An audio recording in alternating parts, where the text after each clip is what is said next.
Woodberry at Rosemont. First half low on scoring, but not on highlights. Check out Rosemont running back Christian Grasky out of the backfield. A beautiful diving catch. And then later, it's Grasky again. This time, look at the spin move.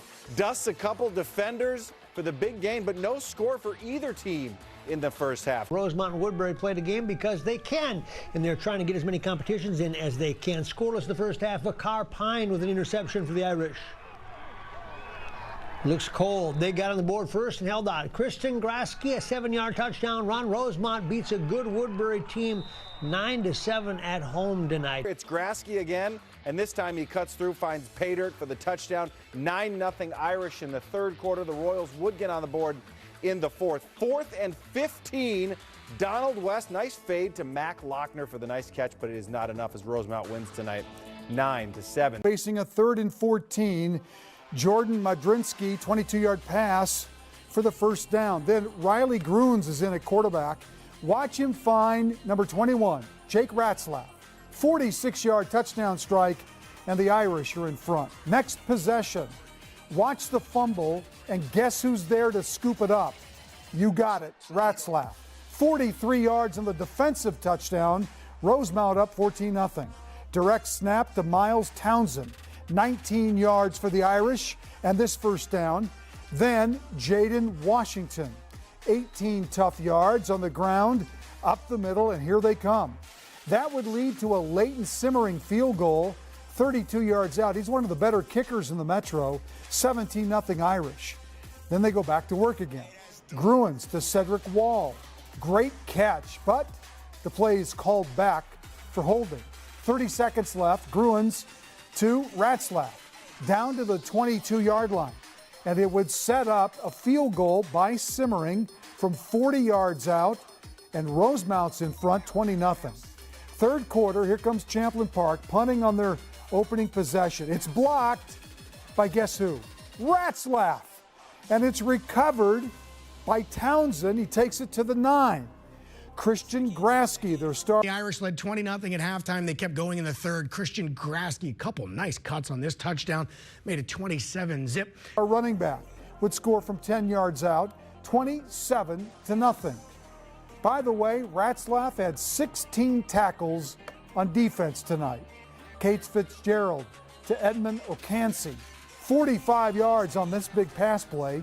Sean Shipman would then take it 11 yards to the 8. Then watch the scramble by Fitzgerald. He will throw all the way across the field to Meyer Schmitz for the touchdown right here, and Champlin Park gets on the board, down 27-6. Fitzgerald again would throw another touchdown later, but it's too little, too late. The Rosemont Irish, their third game in 7 days because of COVID cancellations, and they win tonight. Final score 27-13. Carson Hansen, the freshman running back, takes it in on this touchdown pass, and it's 7-0 Cougars. Second quarter, North, Gavin Schroffnagel scores from short yardage and ties the game at 7. Then South goes back to work, and they run this offense where it's hard to keep track of who gets the ball. The guy who gets it's on the sidelines right now. That is Hansen. 75 yards on the touchdown to make it 14-7. Their defense is really good. South sophomore Carson Hansen scored 4 touchdowns last week, tied at 7 tonight. The second, it was 3rd and 27, and he goes 75 yards for the touchdown. Coming up right here, and Lakeville South wins tonight over North, 35-13. The South Cougars up 14-7 in the second half, and they add to that lead. That was a play-action pass and a great catch by 6'7" Wow. tight end Chase Androff. That was a 24-yard pass from Reed Patterson. On the defensive side, the Cougars looked strong as well. Watch Zach Zukel. That's a tackle for loss right around the ankle, right? Give Lakeville North credit. They rallied, and the Panthers actually did close to within 6. They got the score to 21-15 on this 4-yard touchdown run by Logan Freeberg. Lakeville South, though, big and strong. They got it up to 21-7. North trying to claw back. Logan Freeberg finds his way into the third, and they were within 6, but South dropped the hammer in the fourth. They added a pair of insurance touchdowns. Josh Jacobson runs this one in to make it 28-15. They tack on one more South stays perfect. It's a 35-15 win over their crosstown arch rival. St. Michael-Albertville tonight between Prior Lake and the Knights. Jack Drabinski to David Collins, 75 yards on the touchdown, and the Knights are in front 21-7. Prior Lake would come back. Cameron Miller, 25-yard run, gets it into the red zone for the Lakers.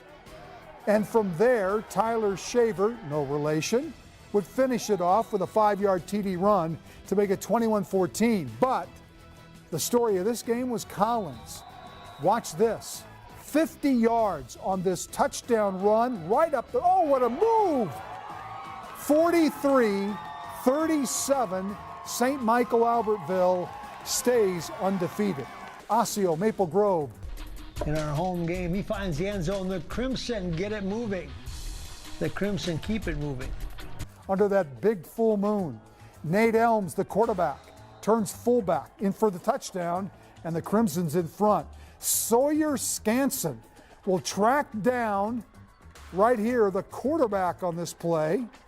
And then a little bit later, Jacob Kilzer to Demarion McCoy. 65 yards on this touchdown. Where was the safety man on that play? 31-7 final. Finds daylight. He's gone low to the ground. They are balanced, and they had contributions from everyone tonight, including the special teams. You want to play physical? Here's a kickoff. Osseo says, we'll take this one back. We're not going to kneel it, and then they pay the price. Boom. Ouch. They did it all night, and the defense helped too, this time forcing a fumble and a recovery. The Crimson in the middle of a dominating performance. Elms again, this time to close it out. Maple Grove 31. Nice run. Osseo 7. Statement game. A rivalry game with Minnetonka. Anthony Richmond, 6-yard TD run, 19-3 in favor of the defending 6A champs. Eddie Beninga, big interception in the end zone for the Trojans. And they will go on to win as we see the pick. Final score 19-3. Cretin-Derham all at Mounds View. The Mustangs looking for their first win of the season. Tate Lair going long to Cole Sandahl. That is the way you want to start it, and that is a confidence boost for Mounds View. So is running the ball with authority. Antoine Vaz off a simple line play. He gets some steam, keeps the drive alive, and then turns it over to the quarterback, this time who does it with his feet. He is athletic, competitive, a leader, takes off, and he's gone down the sidelines for 6. Mounds View wins it 27-14 over Cretin-Derham Hall. Was the first chapter of the Jason Freed, Brian Stoffel Bell game rivalry. After Brainerd interception, Colton Heinrichs on the misdirection sweep gets the edge, and he's gone. 7-0, Lumberjacks up early.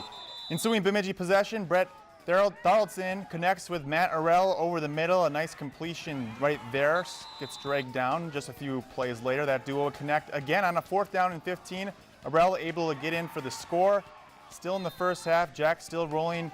Thoraldson looks like he's going to keep it on this one. Then lobs it up to Gavin Luxick for the touchdown. Jack's up 24-zip at that point. Before half, more from Thoraldson through the air. Luxick tacks on another one on the slant pattern. Bemidji dominated early and often. The bell is coming back up north to Bemidji. Final score tonight from Brainerd, 38-13. Brett Thoraldson impressive in the passing game with 3 first-half touchdowns. The Jacks defense also stellar. Rogers moving the ball here early. 33-yard pass from Tyson Velasek to Owen Lefebvre. But Moorhead's defense would come up big. Jackson Gata with the interception right there. And then they go to work. It's Feeney, who came into the game with almost 1,000 yards passing and 16 touchdowns. He had a big night. Moorhead wins in the Battle of Unbeatens, 21-0. Minneapolis North hosting SMB. What a game. Zach Yeager to Mario Sanders. Big touchdown play here. And the Polars are up 6-0. Judah Thomas scrambles. Watch the diving catch by Sanjay Red for SMB on the great scramble. 7-6 SMB. Now remember, North is playing up 2 classes to play SMB. North is a 2A school. Touchdown run there. Final score tonight, Minneapolis North wins 38 33. Apple Valley did a great job of keeping this game a ball game. Vincent Wanda, big interception in the end zone. Love Adebayo would fumble the football coming up here as Apple Valley's defense kept him in the game. Elijah Beckfield with the recovery. Then Apple Valley, unfortunately for them, this is going to be a safety for the St. Thomas Academy defense. And then with 2 minutes to go in the game, Adebayo would seal it on a 13-yard touchdown run. The final score, 15-0 St. Thomas Academy. Max McAnally gets into the end zone for Waconia to make it 6-0. Teddy Dieter's the quarterback. Watch this catch by Noah Arneson.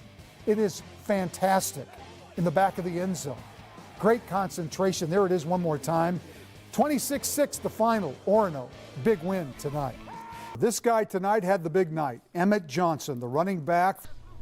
He's a good one. Goes up the middle with the burst. The Hawks have their high-octane offense in gear. They did, but Holy Angels matched the Hawks. And we're going to talk about him in a second. First, Terrence Matthews, 20-yard TD run. Cooper up 8-0. The night that Johnson had, 29 carries, 260 yards, and 5 touchdowns. Here's one of them. Holy Angels in a battle with Cooper. Wins tonight. Physical, bring it down. Emma Johnson for 6. The stars are all of a sudden shining, and the stars are aligned. Then it's Johnson again for another 6. High-scoring game. Holy Angels wins it 34-29. Chaska Chanhassen. Riley Funk to Josh Kirchhoff. Touchdown strike, 6-0 Storm. It's Funk again, another TD pass. This would make it 12-0, 32 yards on this one. Great catch. Back comes Chaska. Matthew Paul, 14-yard TD pass to their reliable receiver, Ethan Bachman. But it's not enough. Great catch. 25-20, Chanhassen wins tonight. Well, they matched up tonight. And Jordan McClum got Armstrong off and running with this 85-yard return for a touchdown to make it 7-0 Falcons. Jamin Malone to Caleb Jones. This is going to be a big-time play right here. Downfield into the heart of the Hopkins defense, and that's a big run near the 25-yard line before Ricky Dixon was able to run him down right there. Then Malone again, this time to Arian Jones. Despite some resistance for the Royals, gets in, 14-0, and Hopkins falls tonight to Armstrong. Even though they run a little razzle-dazzle right here, which you gotta like. You love that play, don't you? 47-21 was the final. Normally this is a shootout. Used to be that way. Tonight, a little bit lopsided, thanks to this guy, Carter Otto. 65 yards on the very first play of the game. Touchdown, 2-point conversion, 8-0 Elks. Raheem Avery. This one is going to cover 80 yards on a touchdown. Yep, who's got the ball? He does. Raheem Avery, gone for the touchdown. Oh wait, did I say touchdown? Near the end zone. Then Carter took it in. My fault. Still a great run. Elk River, their quarterback is Cade Osterman. His dad, Aaron Osterman, it should be Osterman, not Osterman. Aaron Osterman played for the Gophers. Wow, kid's pretty good. Elk River wins tonight big, 52-19. Orotonna, 13-yard TD strike, Braden Trulison to Connor Budick, and they're in front. Now, Sam Valor blocked the PAT, so it was 6-0. Why is that important? Because that's all Orotonna would score. Peyton Byer intercepts Calvin Schmitz on the long pass right there. Third quarter, Valor, a 15-yard touchdown run. They would make the extra point. They would lead 7-6. And then Valor with a big interception. And that is how Monticello pulled off the upset tonight of Orotonna, 7-6 the final. Providence Academy hosting St. Anthony. Aiden Lampy on the receiving end of an interception right here. Runs it in for St. Anthony, 14-6. It was picked off by Nathan Lucas. Then Caden Rodkowicz to Joe Randall. Nice catch, 14-12, St. Anthony. Providence, though, Lampy hands off Ethan Montgomery will take it for the touchdown here. And the Providence Academy Lions at home tonight. Nice win. 21-12, the final. Highland Park and St. Paul Johnson got together in St. Paul. The Governors create offense with their special teams. Lead out. Wow, block punt, safety, that's a quick 2 points. They like scoring, so they got a quick 6. Joey Moberg, the quarterback. Christian Jones, the receiver, back of the end zone. Touchdown. That's a connection. And then all of a sudden, Johnson really started to roll. It's Moberg again here, this time to Ishmael David. And they will connect, Mike. That's 6 more.